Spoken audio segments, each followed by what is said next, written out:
الحمدللہ رب العالمین والصلاة والسلام علی سید المرسلین اما بعد فاعوذ باللہ من الشیطان الرجیم بسم اللہ الرحمن الرحیم فبدل الذین ظلموا قولا غیر الذی قیل لهم فانزلنا علی الذین ظلموا رجزا من السماء بما كانوا یفسقون صدق اللہ العظیم۔ سورہ بقرہ آیت نمبر 59 یعنی 59، ترجمہ کنز العرفان۔ پھر ان ظالموں نے جو ان سے کہا گیا تھا اسے ایک دوسری بات سے بدل دیا تو ہم نے آسمان سے ان ظالموں پر عذاب نازل کر دیا کیونکہ یہ نافرمانی کرتے رہتے تھے۔ اللہ اکبر۔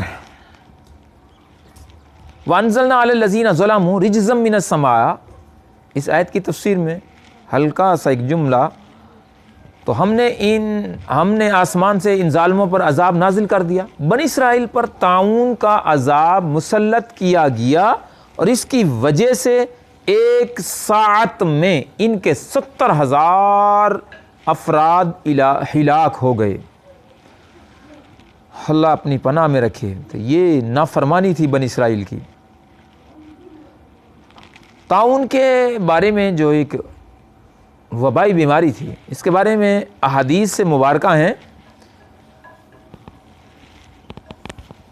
جن کی یہاں مناسبت بنتی ہے بیان کرنا۔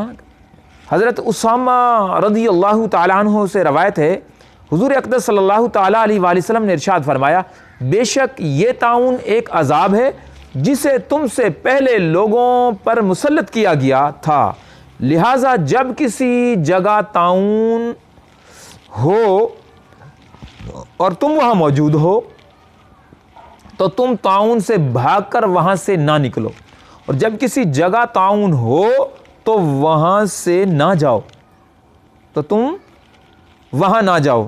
مسلم شریف کی حدیث پاک تھی، اور دوسری بھی مسلم شریف کی ہے کتاب السلام کے اندر۔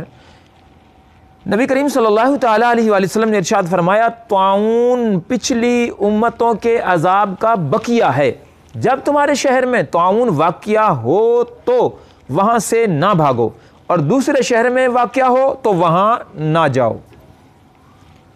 تیسری حدیث پاک بخاری شریف کی ہے۔ ام المومنین حضرت عائشہ صدیقہ رضی اللہ تعالی عنہا فرماتی ہیں، میں نے رسول اللہ صلی اللہ علیہ وآلہ وسلم سے طاعون کے بارے میں عرض کی تو انہوں نے مجھے بتایا کہ طاعون ایک عذاب ہے، اللہ تعالیٰ نے جس پر چاہتا ہے یہ عذاب بھیج دیتا ہے، اور اللہ تعالیٰ نے اسے اہل ایمان کے لیے تو رحمت بنایا ہے۔ کوئی مومن ایسا نہیں جو طاعون میں پھنس جائے لیکن اپنے شہر ہی میں صبر سے ٹھہرا رہے اور یہ سمجھے کہ جو اللہ تعالیٰ نے لکھ دی ہے اس کے سوا کوئی تکلیف مجھے نہیں پہنچ سکتی، تو اسے شہید کے برابر ثواب ملے گا۔ آمین بجاہ خاتم النبیین صلی اللہ تعالیٰ علیہ وآلہ وسلم۔